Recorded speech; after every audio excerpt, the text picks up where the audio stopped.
The colossal doors of the Valrine throne hall swung open with a thunderous groan. The sound rolled through the crystal corridors like distant thunder.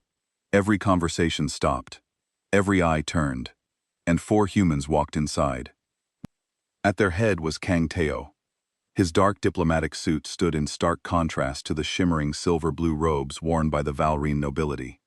Behind him marched Commander Baek Jiwan and 3 members of Earth's delegation. None spoke. None looked intimidated, yet the palace itself seemed designed to make visitors feel insignificant. The ceiling soared hundreds of feet overhead. Living crystals glowed with captured starlight. Massive pillars twisted upward like frozen galaxies.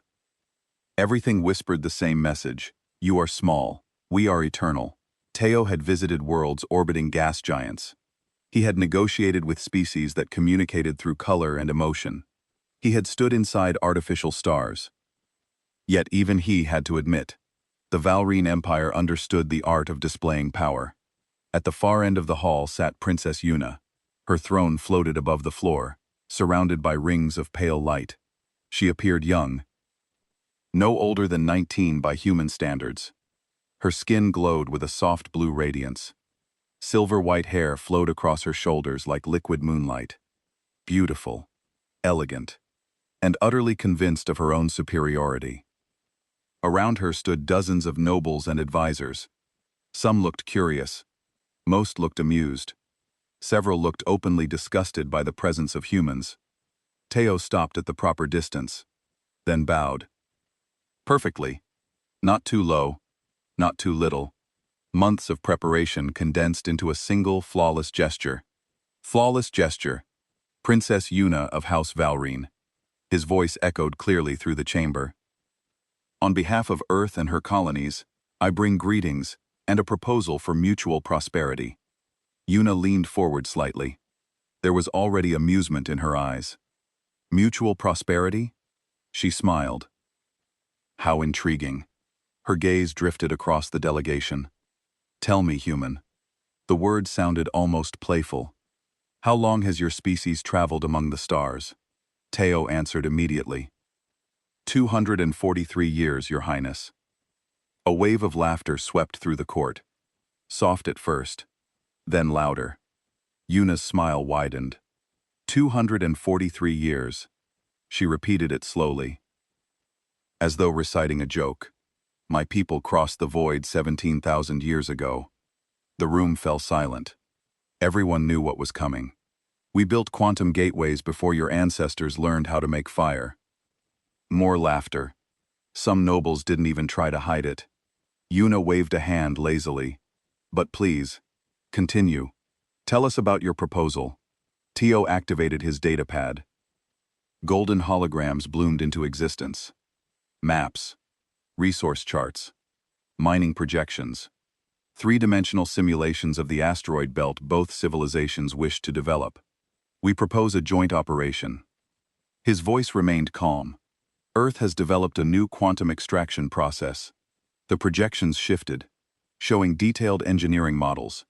It increases mineral yields by 60%, while reducing subspace destabilization by half. Several Valrine scientists exchanged surprised glances, but Yuna didn't notice, or perhaps she simply didn't care. We will share this technology in exchange for mining rights in the eastern sector. Silence followed. For one brief moment, Teo thought she might actually consider it. Then Yuna laughed. A bright, musical laugh. The kind people make when hearing something absurd. She rose from her floating throne. The platform descended beneath her feet. Slowly, she approached the holograms, examining them like curiosities in a museum. Quantum extraction methods. She tilted her head. These are your innovations? Her hand passed through one of the projections. The image shattered into sparkling fragments. How adorable. The court exploded with laughter. Yuna smiled. Not kindly, not politely, cruelly. I look at these designs and see children playing with tools they barely understand. The laughter grew louder. Teo heard it echoing from every corner of the hall. You do not comprehend the forces you manipulate. Her eyes locked onto his. You merely imitate technologies developed by civilizations far greater than your own. Commander Baekjiwan's jaw tightened. Teo noticed, but remained perfectly calm. If your highness would permit me to explain the mathematical framework. Mathematics? Yuna interrupted sharply. The word itself seemed to offend her. Human. She stepped closer. Your entire civilization has not existed long enough to understand true engineering. The room grew quiet. Everyone sensed she was enjoying this. You are infants. Her voice carried across the hall. Children taking their first steps and believing they have mastered running. She turned dramatically toward the assembled court. Look at them. Her arms spread wide. They arrive here, intending to teach the Valrine Empire about quantum mechanics. The laughter became thunder. Nobles doubled over. Advisors smirked openly. Even guards struggled to hide their amusement. The humans stood alone, mocked by an empire thousands of years older than their own. Teo listened. To every laugh, every insult, every arrogant assumption. Then he looked around the hall. At the nobles, at the advisors, at Princess Yuna, at the empire that believed age alone made them superior. Slowly, he closed his datapad. Click. The sound was tiny, barely audible, yet somehow it cut through the laughter like a blade. The room fell silent. Yuna blinked, confused. Teo looked directly into her eyes. For a long moment, neither spoke. Everyone expected an argument, a defense, a desperate attempt to save the negotiations. Instead, Teo bowed, perfectly, exactly as protocol required. Nothing more. Nothing less. Then he turned around and began walking away. No anger, no frustration, no threats, just certainty. The sound of his footsteps echoed through the hall. One after another. Steady, calm, final. Commander Baekjiwan stared for half a second. Then understanding appeared in her eyes. Without a word, she bowed to the princess and followed him. The rest of the delegation did the same. One by one, humanity simply walked away. No one moved. No one spoke.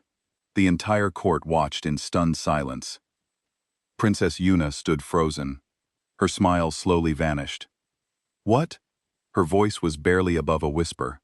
What are they doing? Nobody answered. Because nobody knew. The giant doors closed behind the humans with a deep metallic boom. And suddenly the throne room felt much emptier than before. Far emptier than it should have. Hours later, human ships departed Valrine space. No threats, no accusations, no dramatic speeches, no demands. The humans simply filed departure paperwork, undocked, activated their jump drives, and vanished. As if the Valrine Empire no longer mattered. That night, Princess Yuna stood alone inside her private chamber. Stars shimmered beyond the transparent crystal walls. She barely thought about the incident. Humans always came back. They always needed something. Tomorrow they would apologize. Next week they would return with a revised proposal. And eventually, they would accept whatever terms she offered. That was how the galaxy worked. The strong dictated. The weak complied. It had always been that way. The next morning brought a single message from Earth. Short. Professional. Cold. The United Earth government formally withdraws its proposal regarding asteroid belt development. We thank the Valrine Empire for its consideration. Humanity will pursue alternative partnerships. Nothing more. No negotiation. No request. No second chance. Yuna read the message twice. Then a third time. A strange feeling crept into her chest. Alternative partnerships? What did that mean? They're bluffing. She handed the message back to High Regent Mira. They need those resources. Where else would they go? Mira's expression remained troubled. Your Highness. Her ancient eyes narrowed. There are many civilizations in this sector, and not all of them enjoy being treated as lesser powers by the Empire. Before Yuna could respond, the chamber doors opened. Prince Dihan entered. His face was grim. In his hand was a data tablet. "You need to see this." Yuna frowned, then took the device. The first headline appeared. Earth signs strategic mining accord with Thovian Collective. She scrolled. Another article. Chiron Republic announces technology exchange with humanity. Another. Mandor Unity invites Earth fleet to joint military exercises. And another. And another. And another. The list seemed endless. Yuna felt the first genuine flicker of unease. Slowly she looked up. "I don't understand." Her voice had lost all confidence. "Why are they suddenly so interested in humans?" Prince Dehan took a deep breath, then delivered the answer that would haunt her for years. "Because, little sister." He pointed toward the headlines. "They were all waiting for us to make exactly the mistake you made yesterday." And for the first time in her life, Princess Yuna wondered whether arrogance had just cost the Valrine Empire far more than a mining contract. "Because we insulted them. Because you insulted them publicly, and they left with dignity." That act of restraint impressed a lot of people. He paused, and it made everyone remember something important. What?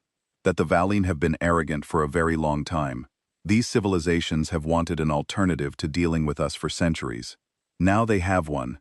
Princess Yuna felt a flash of anger. "They cannot build a coalition based on spite."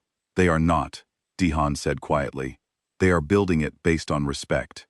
The humans did not gravel, they did not argue. They simply left. And that silence said more than any speech could have. Over the following weeks, the situation became clearer and more troubling. The humans had found an unclaimed asteroid belt 3 systems away from the disputed one. Early surveys showed it contained even richer deposits of rare minerals. Without Valrine interference, they could establish operations immediately. More concerning was the speed at which alliances were forming. The Thovian Collective, the Kyrie Republic, and the Mandor Unity were all civilizations that had chafed under Valrine dominance for generations. They were not enemies of the Valrine, but they were certainly not friends, and now they were working together with Earth at the center of this new coalition. Trade Minister Yun Min-ho became the human face of these negotiations. He was skilled and diplomatic, offering fair terms and listening carefully to concerns. The contrast with Valrine arrogance was not lost on anyone. Princess Yuna attended her first royal council meeting 3 months after the incident. She sat beside her father, the emperor, and listened as economic advisors presented troubling reports. "Trade through our primary routes has decreased by 18%. One advisor said, "The new coalition is offering better terms and fewer restrictions."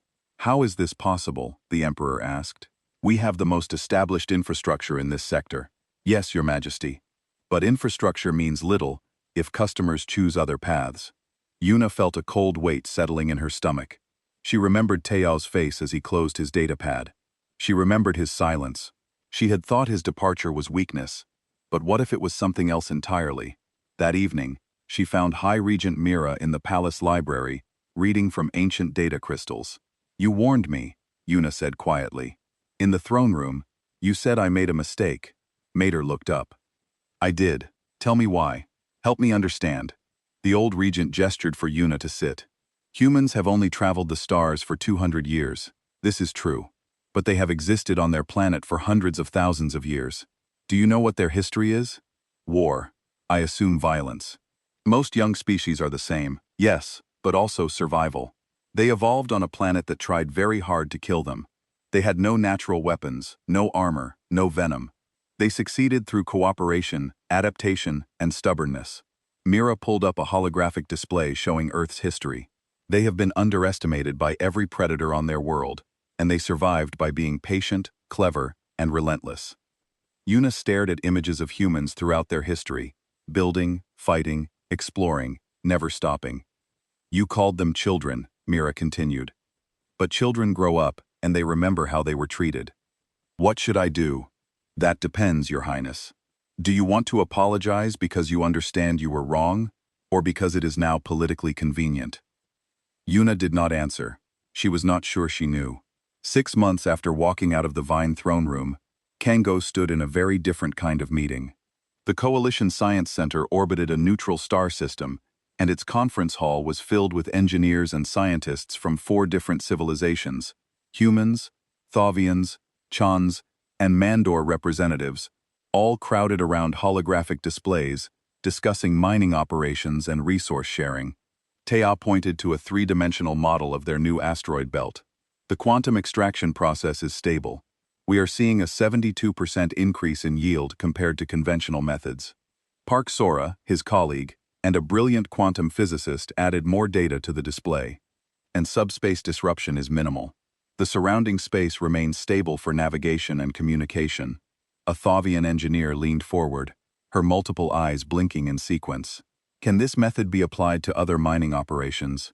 We have 17 active sites that could benefit. Yes, Taya replied. We will need to adjust the quantum field calibrations for different mineral compositions, but the core technology transfers easily. This was new for humanity. For 200 years, humans had been the ones asking for help, requesting technology transfers, seeking permission. Now they were the ones teaching. It felt strange but satisfying. Trade Minister Yoon Min-ho entered the conference hall, accompanied by Ambassador Kelsarn of the Thovian Collective. Both wore expressions of barely contained excitement. We have news, Min-ho announced. The Korean Republic has agreed to establish permanent trade stations in coalition space. 3 new routes will open next month. The room erupted in pleased conversation. These new trade routes would bypass Valine space entirely. Goods and resources that once had to pass through Vine checkpoints and pay Valine fees could now move freely through coalition territory.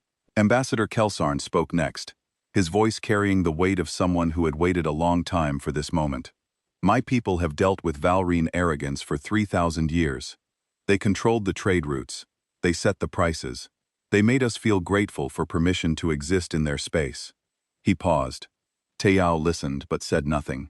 He did not hate the Vine. He simply had no interest in dealing with people who did not respect him or his species. News of the coalition's success spread quickly through the galactic community. More civilizations expressed interest in joining or establishing partnerships.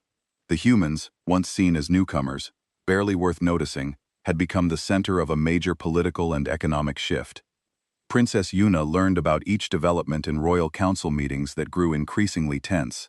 Trade revenues were down. Several minor species that had been Valrine clients for centuries were now exploring coalition membership.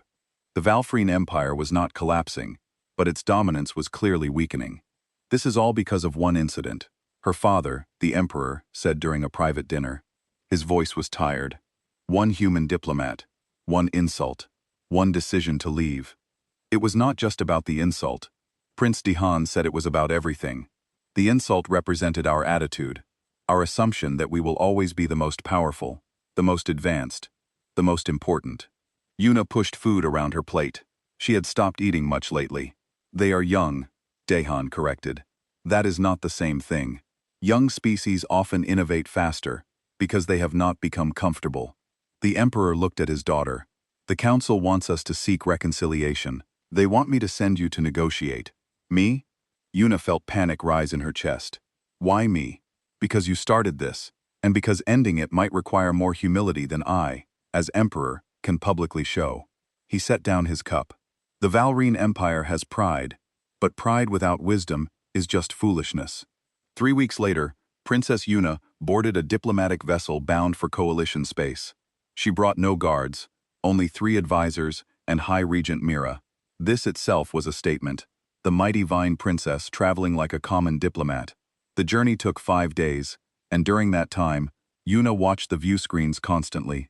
She saw trade ships moving freely, saw space stations bustling with activity, saw cooperation between species that had once been isolated or oppressed. She saw what the galaxy looked like without Valine control. The Coalition Science Center appeared ahead, a massive ring structure that gleamed against the darkness of space. Yuna felt her stomach tighten. Somewhere in that station was Kang To. When she disembarked, a Thavian official greeted her with polite but cool formality. They had not forgotten that the Valrine had once made their people pay humiliating fees for trade access. The conference hall is this way, Your Highness. Yuna walked through corridors filled with beings from a dozen species. They looked at her with curiosity, some with barely hidden satisfaction. She was the proud Vine Princess who had mocked humanity, and now she had come here. Everyone knew why. The conference hall doors opened. Inside, Teao stood at the center of a group of engineers. explaining something about quantum field harmonics. He wore simple work clothes, not formal diplomatic attire. His hands moved as he spoke, drawing shapes in the air to illustrate his points. He looked completely at ease, confident, respected. When he noticed Yuna entering, he paused mid-sentence. Their eyes met across the room. For a moment, neither moved. Then Teao excused himself from the group and walked toward her. His expression was neutral, professional. He stopped at an appropriate distance and bowed slightly. "Princess Yuna," he said. His voice was calm. "Welcome to Coalition Space." Yuna had prepared many speeches on her journey here. She had practiced apologies and explanations, but standing before him now, seeing the respect he commanded from everyone in this room, all her prepared words felt hollow. "I have come," she began, then stopped. She took a breath. "My empire requires your assistance." "I see," Teao replied. "What kind of assistance?" This was harder than she had imagined. "We are experiencing technical difficulties with our mining operations. Our engineers believe your quantum extraction methods might solve the problem." "Might? Would?" she corrected quietly. Tiao studied her face for a long moment. Then he asked one simple question. "Do you understand what you did wrong? Or are you just sorry that it cost you something?" Yuna opened her mouth to answer, but the words would not come, because she was not sure, and they both knew it. 1 year had passed since Princess Yuna insulted Kang Teo in her throne room. In that year, the Vine Empire had gone from unquestioned dominance to struggling with a crisis that threatened millions of lives.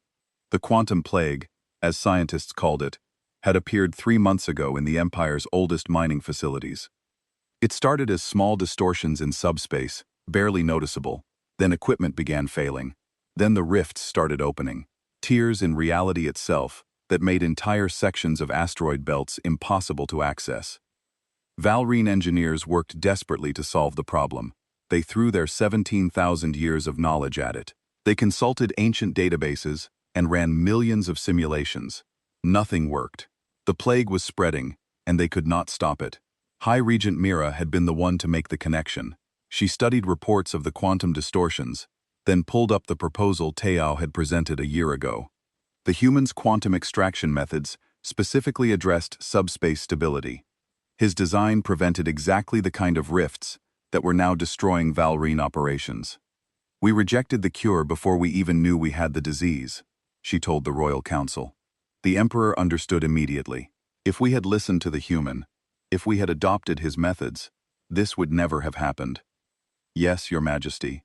Then we must ask him for help." Prince Dahan had volunteered to make the journey, but the council voted otherwise. They chose Princess Yuna. Some said it was because she started the problem. Others said it was because showing the proud princess in a humble position would send a stronger message. Yuna suspected it was both. Now she stood in the Coalition Science Center, facing the man she had called a primitive child, asking for his help. Teao listened to her explanation of the quantum plague without interruption. When she finished, he pulled up holographic displays showing the Vine mining operations. "Show me the exact locations where the distortion started," he said. Yuna provided the coordinates. Teao studied them, his eyes moving quickly across streams of data. "Park," Sora joined him, adding her own analysis. "It is exactly what we predicted," Sora said quietly. "Old extraction methods creating cumulative stress on the subspace fabric." Tialto nodded. He turned to Yuna. "How many people are at risk if the plague continues to spread?" 4 million Valrine live on mining stations in the affected zones. If we cannot stabilize the rifts, we will have to evacuate, but there are not enough ships, not enough time. Yuna's voice was steady, but her hands trembled slightly. "Some will die, not just Valrine," Teao noted. "You employ workers from a dozen species. They will die too." Yes, the conference room had fallen silent. Engineers from multiple civilizations watched this exchange. Everyone understood what was happening. The mighty Valrine needed help from the species they had mocked. Teao looked at Yuna for a long moment. Then he said, "I will help." Relief flooded through Yuna.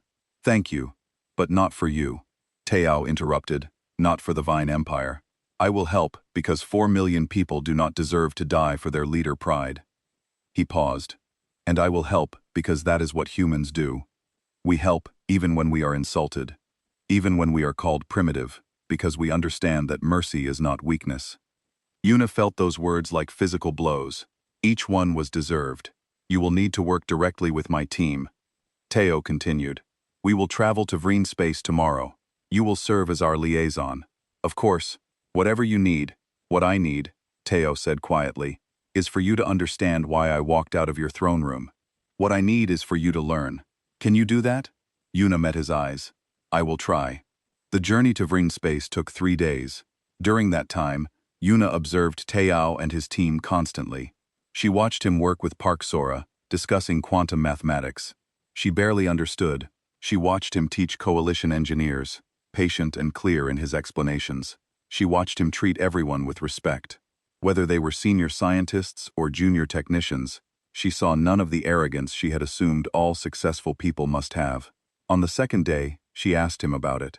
They stood in the observation deck watching stars stream past. How do you remain so humble? She asked.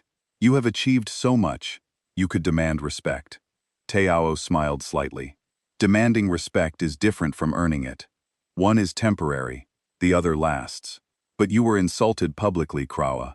You could have argued. Could have defended yourself. Yes, I could have. Would it have changed your mind? Yuna thought about this honestly. No, I would have thought you were being defensive. Weak. Exactly. So I left. I let you think you had won, and then I let my actions speak for themselves. He looked at her. Words are easy, princess. Anyone can make claims, but results cannot be argued with. When they reached Valrine space, the scale of the crisis became clear. Entire sections of the mining belt flickered with unstable quantum rifts. Ships navigated carefully around expanding dead zones where subspace had collapsed completely. Teso set up operations in one of the remaining stable facilities. He worked for 18 hours straight on the first day analyzing the distortions and creating a solution. Park Sora and the other engineers supported him, but it was clear that his understanding of quantum mechanics was exceptional. On the second day, Yuna brought him food because he had forgotten to eat.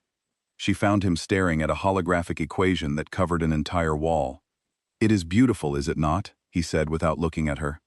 I do not understand it. Neither did my professors when I first proposed this method. They said it was impossible. The mathematics did not work according to conventional theory. He manipulated the equation, and parts of it shifted.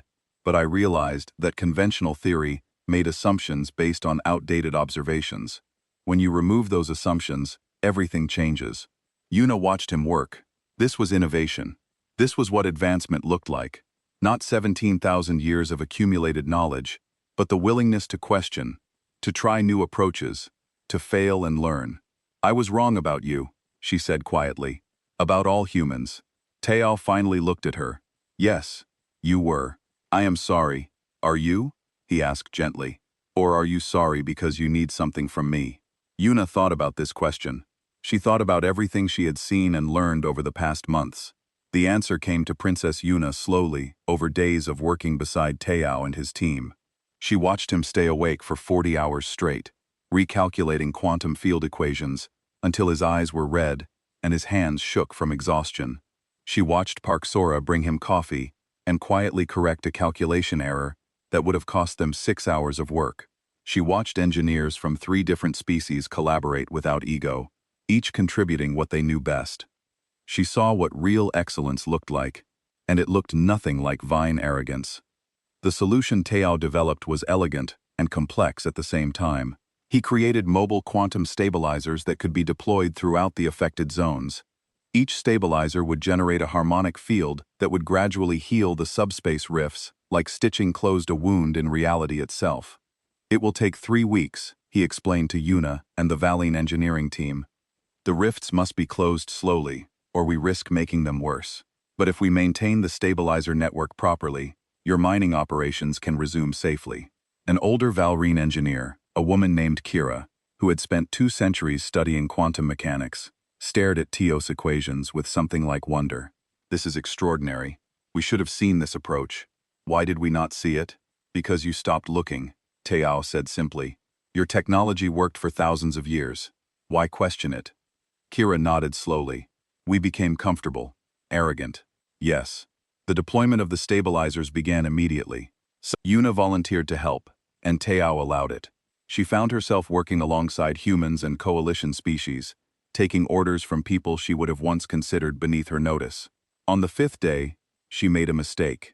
She miscalibrated a stabilizer, and it took the team 2 hours to fix the error. She expected anger, criticism, perhaps dismissal. Instead, a Cayenne technician named Vin simply showed her the correct procedure and said, "Everyone makes mistakes. That is how we learn." That night, Yuna could not sleep. She stood in the observation deck of the facility. Looking out at the mining belt where stabilizers glowed like small stars, slowly healing the damage her empire's pride had caused, Teao found her there. He stood beside her in silence for several minutes. "Why did you walk away?" Yuna asked finally. "In the throne room, after I insulted you. You could have argued. You could have explained, why just leave?" Teao considered his answer carefully. "Because words spoken in anger rarely change minds. You were certain. You were right. You had 17,000 years of history telling you that you were superior. What could I possibly say that would convince you otherwise? So, you decided to show me instead. Yes, actions teach better than words. Consequences teach better than arguments. You called us primitive, but arguing would have only made you more certain." He turned to look at her. "So I left. I showed you that we did not need you, and I let you discover for yourself what humanity could accomplish." Yuna felt tears forming, the first she had cried in years. It was cruel. It was necessary. You would not have learned any other way. His voice was gentle but firm. Sometimes, the kindest thing you can do is let someone face the consequences of their choices. "I am sorry," Yuna said. And this time she meant it completely. "I was arrogant and cruel and foolish. I judged you without knowing anything about you. I hurt you because I could, because I thought it made me powerful." She wiped her eyes. "I was wrong about everything." Actor Teo nodded. "Yes, you were. But you are learning. That is what matters. Will you forgive me?" "I already have. The moment I agreed to help with the quantum plague, I forgave you, because holding anger only hurts the person carrying it." He smiled slightly. "Besides, you are young. You have time to become better." Over the next 2 weeks, the stabilizers did their work. The quantum rifts closed slowly but steadily. 4 million people were saved. The Valrine mining operations resumed, this time using the extraction methods Tiao had originally proposed. The Valrine Royal Council met to discuss the situation. Prince Dehan proposed that the Empire join the coalition as an equal member, not as the dominant power. Several older councillors objected, arguing that it would diminish Valen prestige. Princess Yuna spoke up for the first time in a council meeting. "Our prestige is already diminished. We have spent a year watching the galaxy realize they do not need us. We have nearly lost millions of lives because we were too proud to accept help." She looked at each council member. "We can continue pretending we are superior, or we can actually become better. I know which I choose." The vote was close, but the decision was made. The Valkene Empire would join the coalition. 3 months later, a ceremony was held at the Coalition Science Center to formally welcome the Valrine dignitaries from 20 civilizations attended. Teao was honored with the Coalition Medal of Service for his work resolving the quantum plague crisis. Princess Yuna was given time to speak. She stood before the assembled representatives and told the truth. "1 year ago, I insulted Kang Teo in my throne room. I called his work primitive. I called his people. I was certain of my superiority." She paused, and he did something I never expected. He said nothing. He simply left. The hall was silent. That silence taught me more than any argument could have. It taught me that true strength is not in words or weapons, but in dignity, patience, and the courage to walk away from those who do not value you. She looked at Teao, who stood in the front row. He could have demanded an apology. He could have refused to help when we needed him. Yuna took a breath. The Vine Empire has been powerful for a long time, but power without wisdom is just tyranny. Power without humility is just cruelty. We forgot this, and humanity reminded us. She bowed to Tiao, a full formal bow that no Vine princess had ever given to a member of another species. Tiao returned the bow equal in depth and respect, not as a superior to an inferior, but as one person acknowledging another. The applause that followed was thunderous. After the ceremony, Yuna found Teao in one of the quieter corridors. "Continue working. There is always more to learn, more problems to solve. I want to establish educational exchanges between our civilizations. I want young Valrine to learn from humans, and humans to learn from us. Real learning, not just information transfer. That sounds good. Will you help me design the program? Teishao considered this. Yes, but only if you promise to actually listen this time. Yuna laughed, and it was genuine. I promise. I have learned my lesson. They walked together toward the conference halls where engineers from a dozen species were already gathering to discuss the next project. The galaxy had changed in 1 year. Not through war or conquest, but through quiet competence, dignity in the face of insult, and the willingness to help even those who had shown cruelty. Humanity had earned its place, not by demanding respect, but by being worthy of it. And Princess Yuna, who had once thought herself superior to everyone, had learned the most important lesson of all, that true greatness comes not from how high you stand, but from how you lift others up beside you. The doors opened, and they stepped into the future